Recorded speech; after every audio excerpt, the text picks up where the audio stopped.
सो hey guys, आज हम बनाने वाले हैं डोरेमोन वाला फ्रिज मैग्नेट। वो भी हम बनाएंगे मोल्डेड क्ले से। प्रोसेस वही सेम रहने वाला है, तो जल्दी से कमेंट करो कि डोरेमोन किस किस को पसंद है।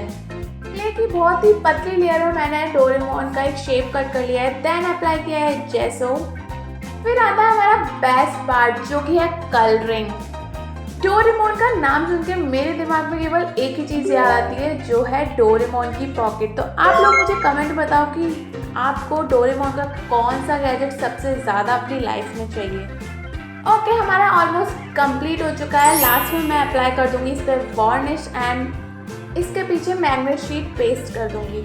एंड हमारी फ्रिज मैग्नेट इज़ रेडी। अगर आपको ये फ्रिज मैग्नेट पसंद आई हो तो सब्सक्राइब करना मत भूलना। Okay, bye.